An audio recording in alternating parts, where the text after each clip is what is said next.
Good evening, everyone. Welcome to another episode of Supporting Black Authors Book Club.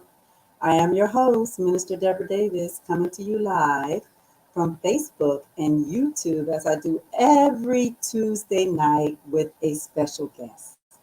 We have a very, very special guest tonight. So before we get started and before I bring on our special guest, I just want to know if you all can hear me and if I'm not scattered or is the sound okay. I just want, if you can hear me good, just give me some lights. That's all. And I just want to welcome you all. I want to thank you all for joining us tonight. Supporting Black Authors Book Club. I have been doing this during the pandemic, and I like to bring on authors.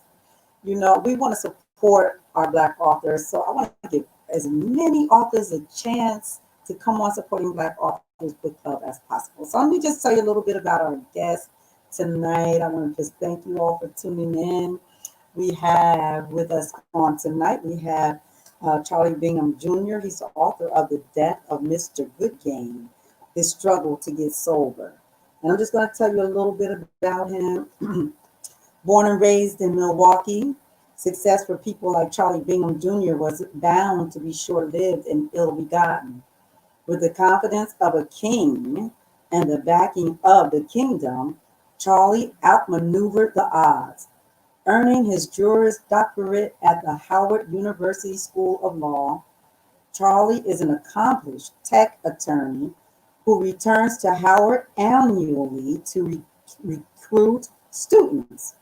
An optimistic doer, I like that. Charlie improves the world by capitalizing on God, giving strength and encouraging others, whether using his testimony to help others restore their faith or raising awareness about diversity in the legal profession. He passionately uses what he's learned to help others. Also passionate about African American culture, entrepreneurship, and generating wealth. Charlie started a children's book publishing company which features lessons his children have learned. Residing in Atlanta, Charlie enjoys mentoring, basketball, video games, traveling, and spending time with his family. Ladies and gentlemen, I present to some, introduce to others, Charlie Bingham Jr. Hello, welcome to Supporting Black Authors Book Club. Thank you, Minister Davis. Thank you for having me. Just call me Deborah. Okay. That's fine. That's fine. So I read about the author. I'm not going to say that's your bio because I did get it out of the book. So if there's anything that you would like to add to that about the author, please do so now. Okay, sure. I'm married to my beautiful wife, Tiara Bingham. I have 2 kids. One is my 8-year-old son, Charlie III, and my 4-year-old daughter, who's going on 40, Carly Bingham. You said 4 going on 40? Yes, she has definitely been here before. Okay. I know that's right, especially little girls. Well, I want to give a shout out to the viewers. They're coming on. I want to give a special shout out to Dr. Tenaria Drummond Smith. Listen, I started this Supporting Black Authors Book Club to bring authors on to support them, especially during this time. And it's important that, we promote one another and help one another, so it doesn't matter if you're a renowned author, we've done celebrities and it doesn't matter. As long as you're an author, we want you to come on. But I just want to give a special shout out to Dr. Tenaria Drummond Smith. She has not missed one episode of Supporting Black Authors Book Club. She was a previous guest, and I will be bringing her back in January. I just had to get that out because I'm grateful that we have people like her to support us. There she is. She says, praise the Lord, everybody. And also Angela Lavette Williams Hawkins, she's another one. She says, interesting title. Let's talk about that. Let's talk about the title. Let's talk about why did you name your book Mr. Goodgame without giving them too much don't you? We want to talk about the title, but we don't want to give him too much. I know who Mr. Goodgame is because I did some reading, but let's talk about the title. Okay. So I'm not sure if I'm gonna give too much or not. I don't, it doesn't matter to me. I want to be thorough in my answer. Mr. Goodgame was my alter ego. And sometimes to heal, what I learned is you have to put some stuff to death. And that's where the title, The Death of Mr. Goodgame, comes from. My struggle to get sober was accurate and true, but it's also metaphoric as well. In trying to find your purpose, you got to be clear-minded and sober. And that didn't necessarily have to do with just drugs and smoking. It was some things you have to put away to find your purpose and walk straight. And I think I'll leave it there, Deborah. Okay. We're going to come back to that, Mr. Goodgame. We're going to come back because that is the title. But I want to start with your upbringing. And I want to talk about what I read in the book. You were in Milwaukee. You were living in a really bad neighborhood. I want to talk about that neighborhood. I want you to describe to the viewers the condition, the obstacles, the challenges that you had to overcome in the neighborhood that you were being brought up in. Sure. Milwaukee lately, I think it was maybe a year ago, CNN did a research piece on it. It's statistically the worst place for African-American males in the United States. Wow. Very, very segregated. Milwaukee is like a bucket, so to speak, although it's getting better. But when I was coming up, it was like a crabs in a barrel. In all of Wisconsin, a lot of the economy is driven by either agriculture, dairy, farming, or the prison systems. Up north is a lot of prison systems, and all of the Black people, for the most part, are consolidated in neighborhoods in Milwaukee. And I was in one of the most infamous ones on one of the very busy streets. And so I tell people I'm a survivor by the grace of God. Drugs, gangs, all kinds of the typical stuff that happens in, if I could be frank, the hood. I tell my son. Look, we can talk about the hood. I want you to express to the viewers, you said crabs in a basket. Someone watching may not know what you mean by that slang. Crabs in a basket. I know what it means, but someone may not know. What do you mean by crabs? Crabs in the barrel means everybody's poor, very impoverished. And so, if someone has something, most of the people are looking and trying to take it. There's not a lot of education, and with that, on top of that, you have the odds stacked against you because it's a school to prison pipeline. If you're going to public education, for the most part, you're typically headed into prison, and it almost is a badge of honor to go to prison. Prison is like high school. That's where you're going to run into all of your cousins. And so anybody who looked to be doing good was selling drugs, pimping, or they were selling sex if it's the opposite gender. And so it wasn't many options, and it was a lot of violence. I think I describe it best in my book. And I could read, if that was what you were prompting, I could read that for you to get a vivid imagery of kind of where I grew up. So I think you hit spot on when you talk about crabs in the barrel, really in the barrel. To me, it's they want to pull one another down. Like you said, if somebody see you doing good, instead of them praising you, instead of them helping you, instead of them pushing you, they want to pull you down like that crab in the barrel. They want you back at the bottom where they are while they're trying to pull themselves up to the top. Would you agree? Yep. So I want to welcome a few people. I see Professor Washington. I'd like to give a shout out. I thank you all for supporting Black Authors Book Club. I thank Dr. Maria Vaughn.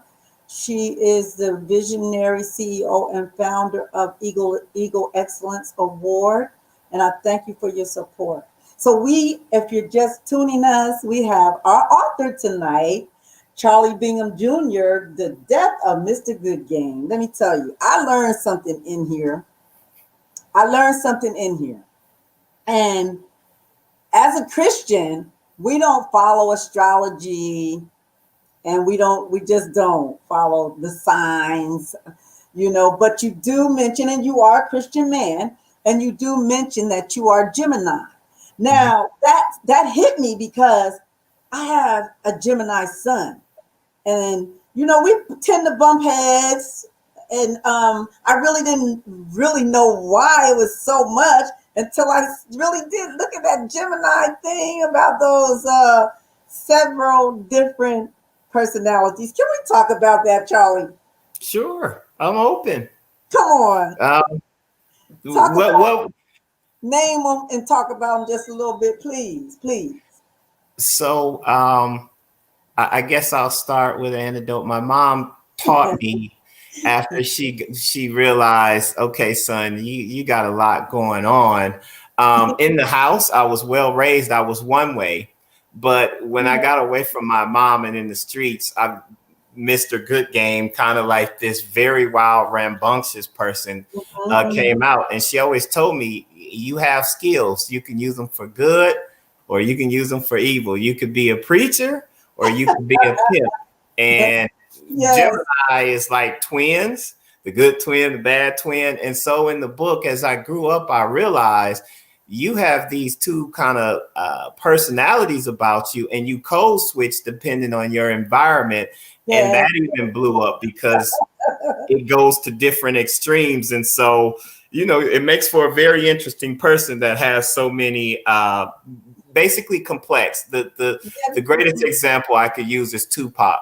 He did Dear Mama, a song about his mom, and then he does, Hit 'Em Up and other, I wonder why they call you this type of songs, where it's like you went from one extreme to the other. And so but I like the way you put it in here. You put that you would be the prideful, the wild, the selfish, emotionless, savage, demon, carefree twin that always seek to please the flesh. Wow, that's deep right there. That's deep. So that's who Mr. Goodgame is. Tell him who Mr. Goodgame is. Who's Mr. Goodgame in your alter ego? Mr. Goodgame was a cold-hearted pimp, and not just sexual. I laugh at everything. You gotta excuse me. I laugh at everything, and the reason why I do laugh at that is because I vision other people and things that have happened and transpired in my life. So I'm not laughing at you. No, that's fine. Just trying to answer it and be brief, because we don't want to lose your viewers. It was a cold-hearted pimp, and I talk about it in the book for those who may.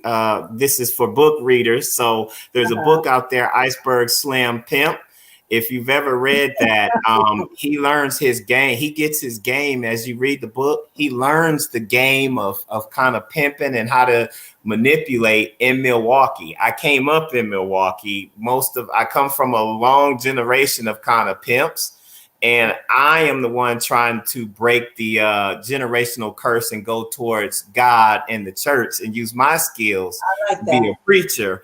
And so the Mr. Goodgame, as you'll read, was cold-hearted, only very selfish, would use manipulation, use all of the education and all of the street smarts and book smarts that I have, and ability to read nonverbal communication to get what he wanted, solely what he wanted. It wasn't about anybody else.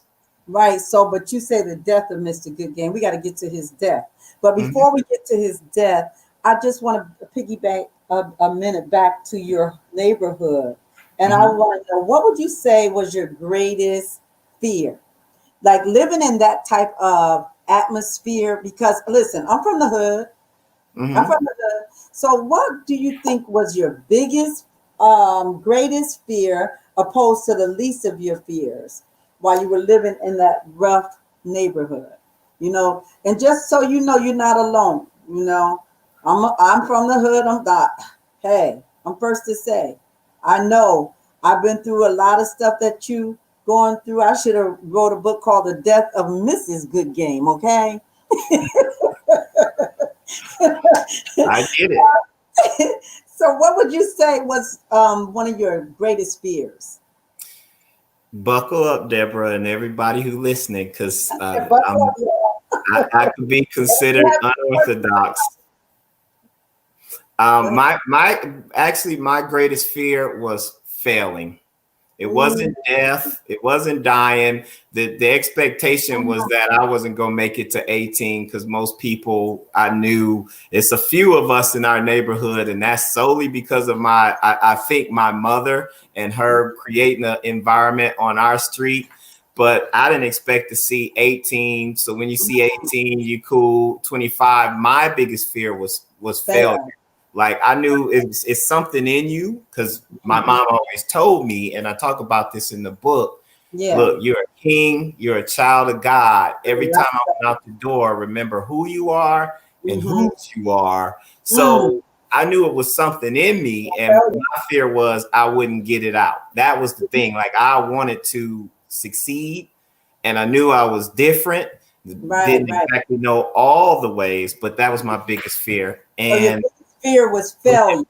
And I want to go to the viewers. If you have a question, if you have a comment, please. We're talking to Charlie Bingham Jr. and we are discussing his book, The Death of Mr Goodgame. This is really a good book.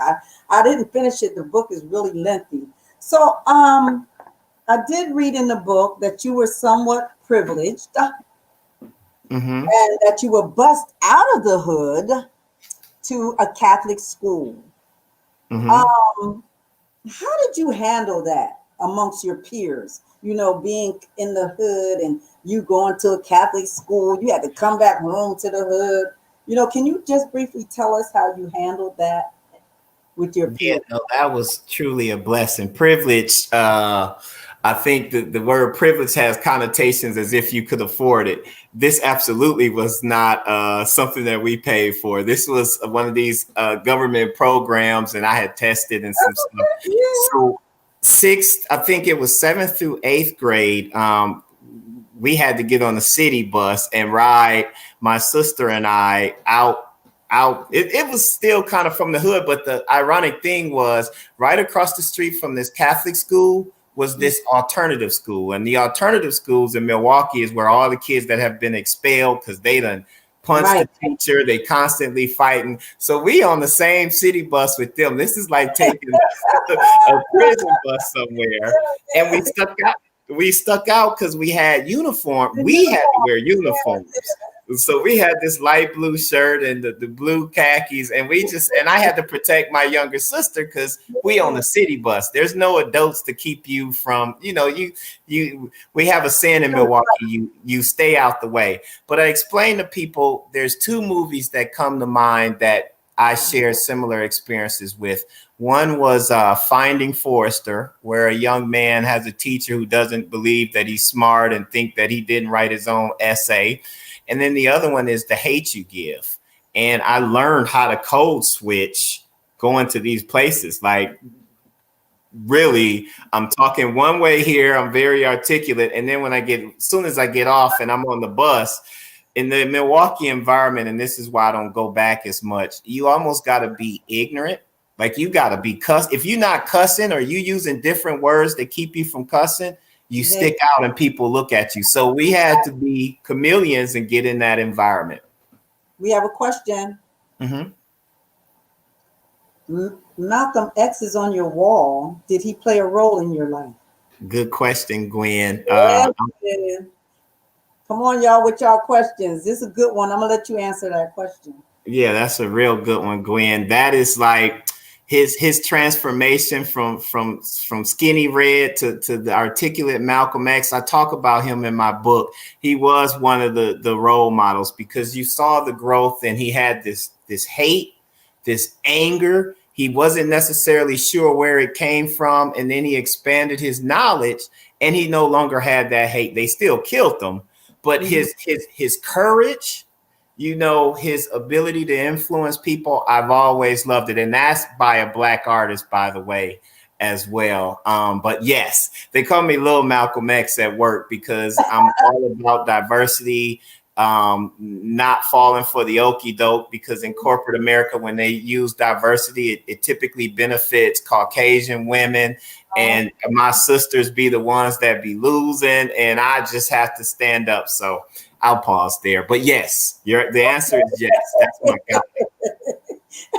So before we get to our next question, I do want to know that you were at the Marquette University High School.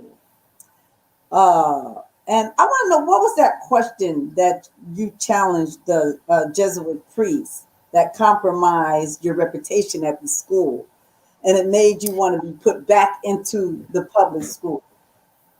To be honest, I don't even remember, Deborah, but that was like the Finding Forrester incident. He didn't expect me to have any knowledge.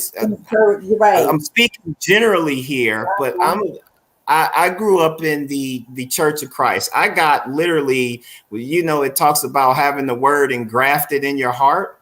Every time I got a whooping, I had to listen to the Bible and a sermon. So it was literally, it's engrafted in me. And it was something, but it had to do with kind of race and him trying to basically say, oh yeah, this is it, almost like Christianity is the white man religion. That just rubs me the wrong way. And I'm like, no, you show me the white people in the Bible before the Greeks come in there. Before you get to the New Testament, where are they? This is us. Jesus can't hide in Egypt as no baby. If he's, you know, so anyway, it was one of those things. And it kind of, it's funny, Gwen asked about Malcolm X, because it was one of those early Malcolm X moments where it was like, nah, I can't let that slide. Sorry, I know book, chapter, and verse. Here it is right here. And he was looking silly in the class, and they weren't used to that challenge. Right. So you mentioned that you were like Jonah, Prophet Jonah. You were shaken, you said in the book, and because your book says that it was a struggle for you to get sober. I want you to explain the shaking, not as because when we think about shaking and sober at the same time, someone might think that that's from not having a drink, but that's not what your shaking was about. You had a calling on your life. You had a calling on your life, and you were running from the calling. Just touch on that briefly, because we do have another question. I talk about it in the book, and I mention it where for some time I felt like Jonah. Again, very early on, I had all of this stuff put in me, and I knew you can use these skills for good or you could use it for bad. I did what I wanted. Mr. Goodgame did what he wanted to do, selfish, like the prodigal son. And so when the book opens up, I'm shaking because I have been out smoking weed with some people that I definitely did not need to be smoking with. And it's different nowadays. Back then, you never knew what was put on it. So really, it was a risk if you buying this stuff from the street. And it was involuntary, just like I'm shaking now. I couldn't stop it. My head was going, and I'm trying to go to sleep. And it just, and it only stopped when I started thinking of listening to the voice inside my head. And it was like, look, it's time to stop playing. You got to get up. Document this. And so that's what my book is about. I don't know if I'm going to put that up there. That doesn't look, I don't understand that question. So I'm not going to I want to also in the book, I just want to touch on a little bit, because we have 5 minutes, because this is a 30-minute show. And so I do want to talk about a little bit about the summer that you drove to Baltimore. Just a little bit about the accident, and why did that lead you to a downward spiral, that accident? I just want to know. I didn't see what the purpose was, that why it really led you down to a downward spiral when you were doing so well. Yeah. So in undergraduate, to keep it short, basically I was the man. I went to school in Jackson State in Mississippi, which I don't mean to offend anybody, but it was much slower. They kind of thought much slower. I was considered like a city slicker. I'm seeing all kind of stuff going on around me, and I come down there, and the education system down in the South is different as well. And so, I'm thinking, I used to tell people it was like sixth gear. So I was the man there. I worked hard, bought my own truck. I had a Ford Explorer, which, now I think about it, ain't much to some people. You thought I had a Benz or something, but I paid for it myself, worked for it, cash, had got some systems. And so when you got a car, an undergraduate, people view you differently, especially when you have a nice car. It affords you certain things and a certain reputation. And so the summer before I went to Baltimore, my mother, against my wishes, took my car, drove it, and somebody hit her, got in an accident. Long story short, my car was no good. And so it's like a week before I have to go to grad school. And so I had to drive a minivan. The best thing she could do was say, okay, here, you take my truck. I didn't think I was no Mr. Goodgame was not a minivan player. And so that just... You couldn't really pick up no girls in that minivan. Well, I don't know now. Yeah, I got girls, but it still was a different, it's different. And so that led to my depression because I had a immature mindset, as if things can define you. Right. So I want to just touch on one more thing, and then we're going to go to the viewers, and we're going to start purchasing the book.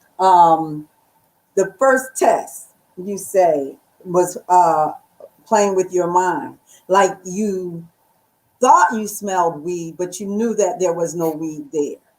And that stuck out to me because I knew where you were coming from, because I was a smoker. And the enemy, what he'll do is he won't bring stuff to you that he know you're not going to mess with. He wants to bring stuff to you that he knows you like. So that's when he starts playing the mind games. Like, wait a minute, what was that? Right? Am I right? Right. No, absolutely right. And, I talk about that, and I'm like, ain't no way nobody around me. Like, you not slick. I see you, Satan. Good move, though, because I was...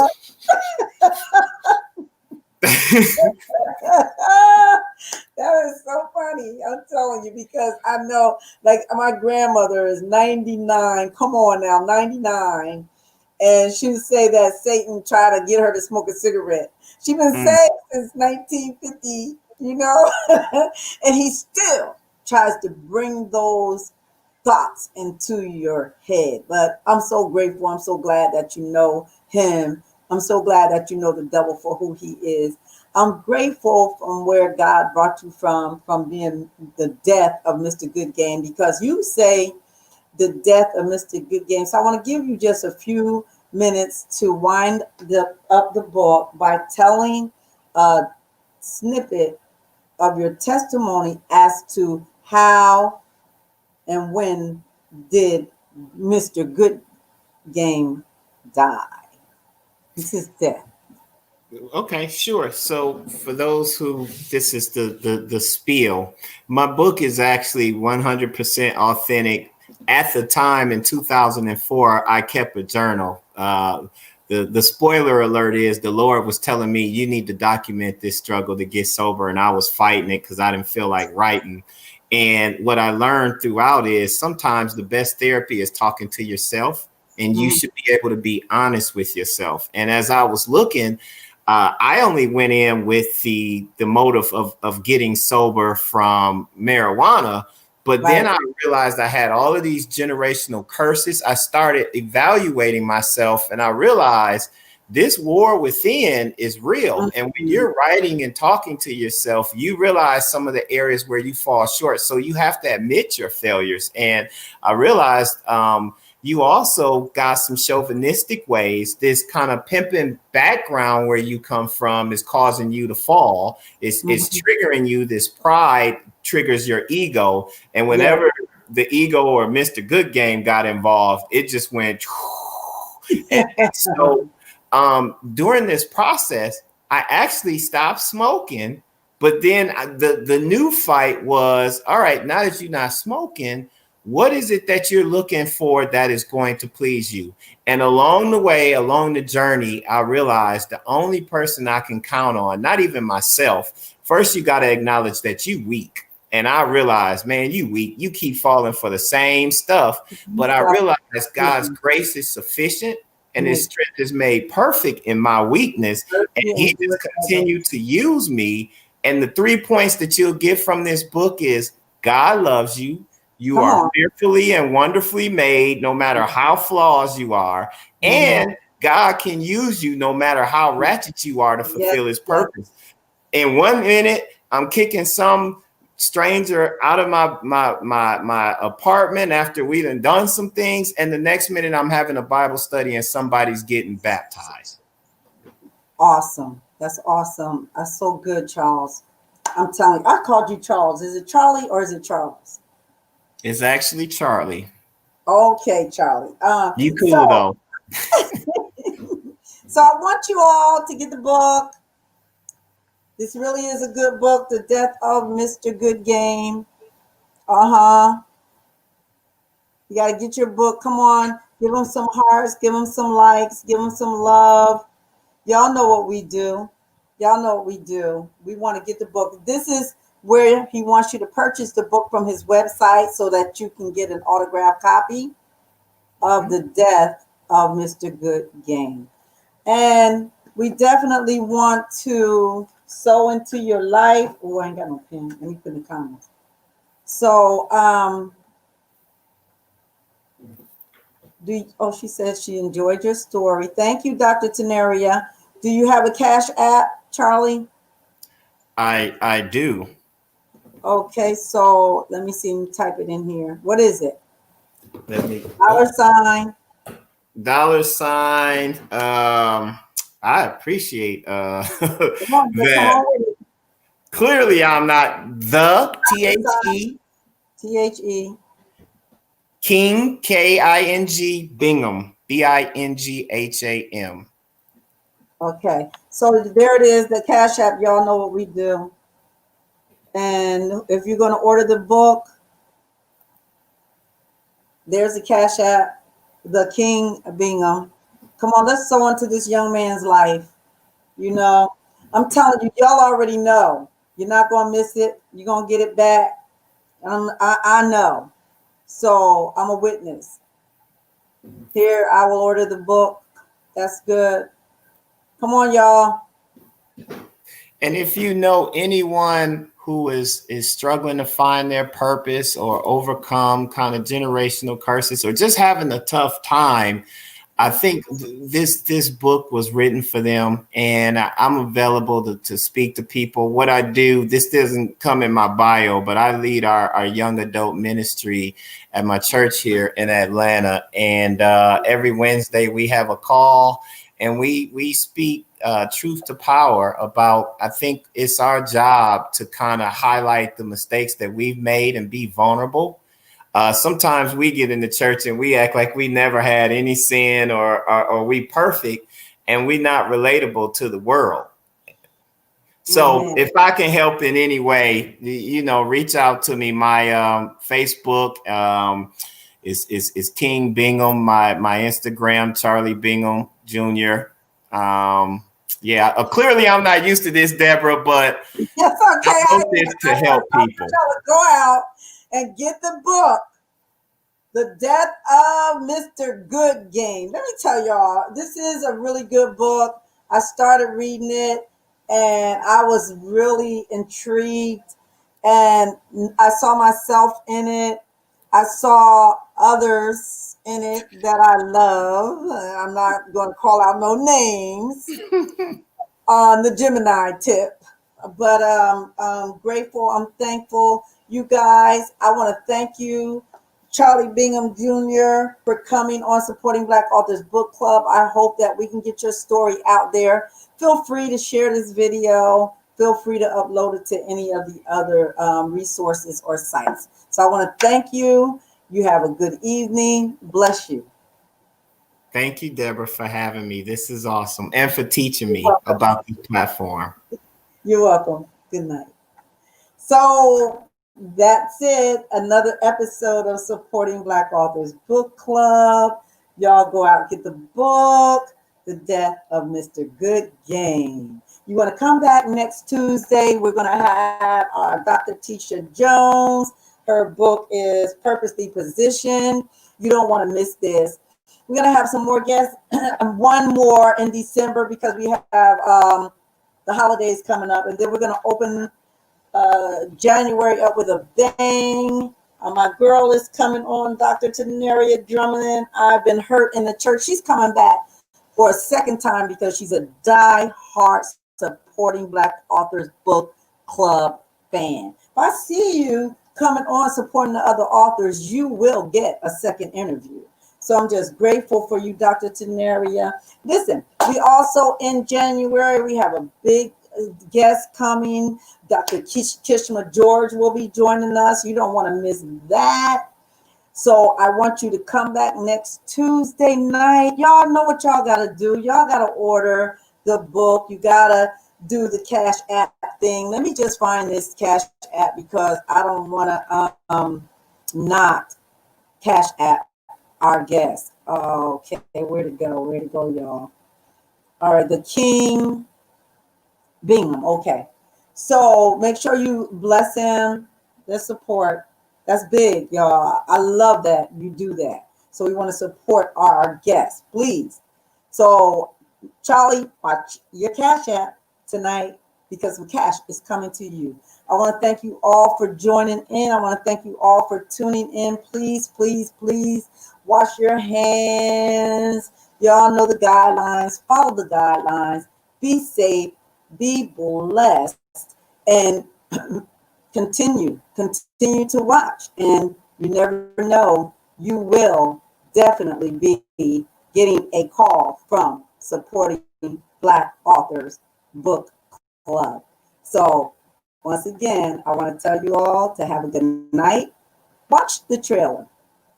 And Supporting Black Authors, hosted by Minister Deborah Davis. Family, friends, authors, writers, creators, this is where you are welcome.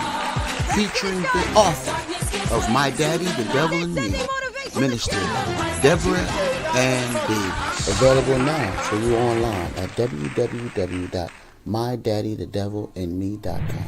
Supporting Black Authors Book Club. Find us on Facebook at Supporting Black Authors.